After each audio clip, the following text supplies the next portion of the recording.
اچھا جناب، نعمت پر بات ہوئی اور نعمت کی مختلف اقسام اور اس کی مختلف کیٹیگریز پر بات ہوئی.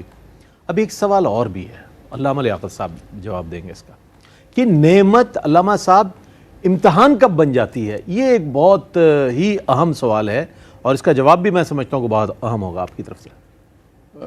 رئیس بھائی، اس کا یہ ہے کہ اللہ تبارک و تعالیٰ کی نعمت کی بے قدری بھی ایک امتحان بن جاتی ہے. مثال کے طور پہ ایک شخص کے پاس ایک نعمت نہیں ہے، وہ اللہ سے دعائیں کر رہا ہے، التجائیں کر رہا ہے کہ خدا یہ نعمت عطا فرما دے، یہ نعمت عطا فرما دے، اور لیکن جب وہ نعمت مل جاتی ہے، رب تعالیٰ فرماتا ہے اذا مس الانسان ضر دعانا، جب انسان تکلیف میں ہوتا ہے تو مجھ سے دعائیں کرتا ہے. فاذا خولناه نعمة منا قال انما اوتیت علی علم، یا اللہ مجھے یہ نعمت دے دے، یا اللہ مجھے گھر دے دے، یا اللہ مجھے سواری دے دے، مجھے اولاد دے دے. پر بھائی جب وہ نعمت مل جاتی ہے کہتا ہے نہیں یہ تو میری اسٹرگل ہے، میں نے ایک پلان کیا ہوا تھا، ایک سسٹم ہے میری زندگی کا. ہاں بھائی یہ پلان کیا ہوا تھا. بھائی پلان تو دنیا کے اندر بہت سارے لوگ کرتے ہیں لیکن سب کے پلانز کامیاب نہیں ہوتے. اسٹرگل کرنے والے بہت سارے ہیں، تم سے زیادہ اسٹرگل کرتے ہیں. تو یہ بھی انسان کا ایک فریب نفس ہے، وہ نعمت بھی اس کے لیے ایک آزمائش بن جاتی ہے. اسی طرح مال اللہ تبارک و تعالیٰ کی ایک نعمت ہے، اولاد اللہ تبارک و تعالیٰ کی ایک نعمت ہے. اللہ تعالیٰ نے فرمایا المال والبنون زینت الحیات الدنیا. کہیں قرآن مجید کے اندر اللہ تبارک و تعالیٰ نے فرمایا کہ یہ فضل اللہ ہے، کہیں خیر سے تعبیر کیا جو ہے نا وہ مال کو. اولاد کو فرمایا کہ یہ انسان کے لیے صدقہ جاریہ ہے، مال انسان کے لیے صدقہ جاریہ ہے. لیکن وہی قرآن کے اندر فرمایا کہ انما اموالکم واولادکم فطرۃ یا ایھا الذین آمنوا لا تلہکم اموالکم ولا اولادکم عن ذکر اللہ ومن یفعل ذلک فاولئک هم الخاسرون. فرمایا یہی اولاد اور یہی مال، یہی بزنس، یہی تمہاری فیملی اگر تمہیں اللہ سے دور کر دے، یہی فیملی کی وجہ سے اگر تم حرام کمانے لگ جاؤ، تم سود کے اندر چلے جاؤ، کسی سے پوچھو ابے یہ کیا لے رہا ہے، پیسے پکڑ رہا ہے، رشوت، بچوں کے لیے کر رہا ہوں ہے جی. تو یہی اولاد تمہارے لیے جو ہے آزمائش. اولاد اللہ کی نعمت، یعنی نبیوں نے دعا کی ہے.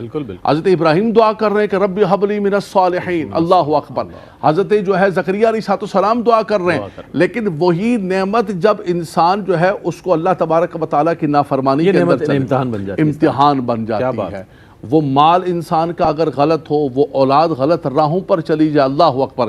اسی لیے حضرت ابراہیم علیہ السلام نے اللہ سے جہاں اولاد مانگی تو یہ بھی کہا کہ خدایا ربی جعلنی مقیم الصلاۃ ومن ذریتی، خدایا مجھے بھی نماز کی توفیق دینا، میری اولاد کو بھی دینا. تو نے یہ نعمت دی ہے، یہ نعمت اب میرے لیے آزمائش اور زحمت نہ بن جائے.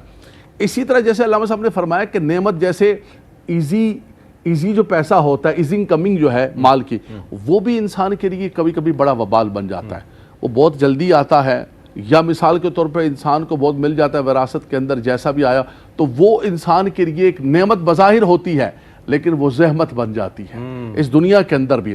تو اللہ تبارک و تعالیٰ سے انسان مانگے کہ خدا کوئی بھی نعمت ہو، اولاد کی نعمت ہو، مال کی نعمت ہو، کوئی بھی نعمت ہو عطا فرما. عقل و شعور ہے، علم ہے، عبادت کی توفیق ہے.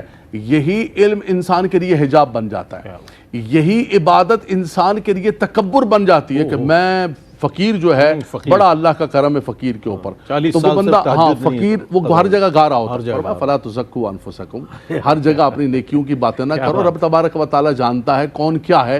تو فرمایا حالانکہ علم کتنی بڑی نعمت، عبادت کتنی بڑی نعمت، اولاد کتنی بڑی نعمت. فرمایا یہ زحمت اور آزمائش جو آپ نے پوچھا، آزمائش بن جاتی ہے جب انسان اس کے لیے. دیکھیں اس کا مرکزی ایک قاعدہ قرآن نے یہ بیان کیا ہے.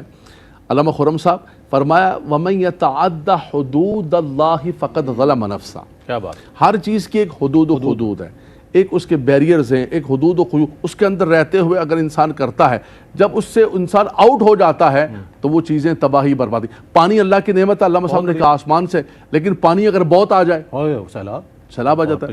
لیکن مال کو کبھی یہ نہیں کہتے کہ سیلاب آ جائے گا تو بھائی پھر دے. بولا نہیں یار یہ تو جتنا آ جائے بہتر، بڑی نعمت ہی نعمت ہے. بولا بھائی یہ سیلاب نہیں ہے، یہ سیلاب نہیں ہے، یہ جتنا بھی آ جائے یہ نعمت ہے. ایسا نہیں ہے.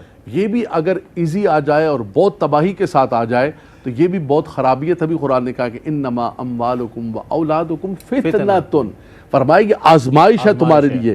تو رب تبارک و تعالیٰ وہ نعمتیں، ان نعمتوں کو ہمارے لیے نعمت بنائے اور ہمارے لیے زحمت نہ بنے. ہماری اولاد کو، ہمارے مال کو، ہمارے ہر چیز کو رب تبارک و تعالیٰ ہمارے لیے نعمت رکھے. زحمت سے اور آزمائش سے رب تبارک و تعالیٰ ہمیں محفوظ کیا پڑا۔ کہنے، نعمت